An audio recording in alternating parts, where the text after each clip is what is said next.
الحمد لله رب العالمين الصلاة والسلام على خاتم النبيين وعلى آله وصحبه أجمعين أما بعد فأعوذ بالله من الشيطان الرجيم بسم الله الرحمن الرحيم قال الله تعالى في سورة النحل وَلَقَدْ بَعَثْنَا فِي كُلِّ أُمَّةٍ رَسُولًا أَنِ اعْبُدُوا اللَّهَ وَاجْتَنِبُوا الطَّاغُوتَ وَمِنْهُمْ مَنْ هَدَى اللَّهُ وَمِنْهُمْ مَنْ حَقَّتْ عَلَيْهِ الضَّلَالَةُ فسيروا في الأرض فانظروا كيف كان عاقبة المكذبين إن تحرص على هداهم فإن الله لا يهدي من يضل وما لهم من ناصرين. ترجمہ: اور ہم نے ہر جماعت میں پیغمبر بھیجا کہ خدا ہی کی عبادت کرو اور بتوں کی پرستش سے اجتناب کرو، تو ان میں سے بعض ایسے ہیں جن کو خدا نے ہدایت دی اور بعض ایسے ہیں جن پر گمراہی ثابت ہوئی. تو زمین پر چل پھر کر دیکھ لو کہ جھٹلانے والوں کا انجام کیسا ہوا. اگر تم ان کفار کی ہدایت کے لیے للچاؤ تو جس کو خدا گمراہ کر دیتا ہے اس کو وہ ہدایت نہیں دیا کرتا، اور ایسے لوگوں کا کوئی مددگار بھی نہیں ہوتا.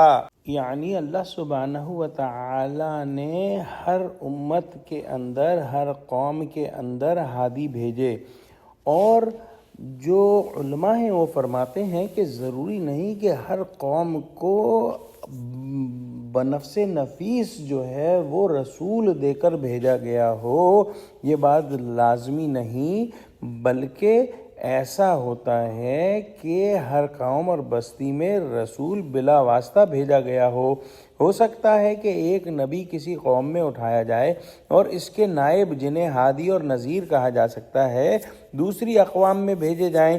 ان کا بھیجنا گویا بالواسطہ اسی پیغمبر کا بھیجنا ہے، واللہ عالم. لیکن اللہ سبحانہ و تعالی جو ہے وہ اپنا پیغام جس طرح سے چاہتا ہے اپنے بندوں تک پہنچا دیتا ہے، اور بندے پر ہے کہ وہ پیغام مل کر اس کو سمجھ کر اس کے اوپر عمل کرے یا نہ کرے. اگر وہ عمل نہیں کرے گا اور ہدایت کی طرف نہیں آئے گا تو گویا اپنی ضلالت اور گمراہی کا وبال اسی پر ہے، اور ایسے بدبختوں کو اللہ سبحانہ و تعالی ہدایت نہیں دیا کرتا.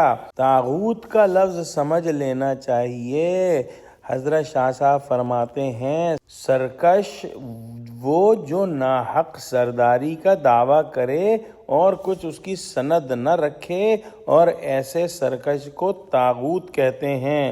گویا بت، شیطان اور زبردست ظالم سب اس میں داخل ہیں. ہر وہ نظام جو اللہ کے نظام کے مقابلے میں ہے وہ ایک طاغوت ہے.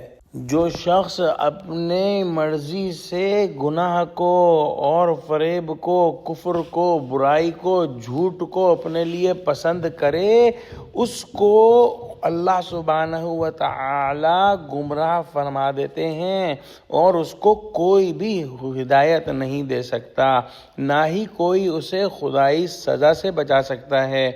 آپ صلی اللہ علیہ وآلہ وسلم ان کی ہدایت پر حریص ہوتے تھے اور چاہتے تھے کہ تمام قریش کو ہدایت مل جائے، اور آپ صلی اللہ علیہ وآلہ وسلم کا ایسا سوچنا کچھ فائدہ نہیں پہنچا سکتا. پھر آپ صلی اللہ علیہ وآلہ وسلم ان کے غم میں اپنے آپ کو اس قدر کیوں گھلاتے ہیں؟ ایسے لوگوں کا کوئی مددگار نہیں ہوتا، کیونکہ انہوں نے اپنے لیے خود ضلالت اور گمراہی جو ہے وہ پسند کی ہے اور اختیار کی ہے. اور اگر دیکھا جائے تو پچھلی قوموں میں کتنے بڑے بڑے سردار اور کتنے بڑے بڑے بادشاہ اور طاقتور لوگ جو کہ طاغوت تھے اسی طرح ہلاک ہوئے اور آخرت میں عذاب میں پڑیں گے۔ دعا کرتے ہیں اللہ سبحانہ و تعالیٰ ہم کو قرآن کا فہم عطا فرمائے۔ آمین وآخر دعوانا الحمد للہ رب العالمین۔ السلام علیکم و رحمۃ اللہ وبرکاتہ۔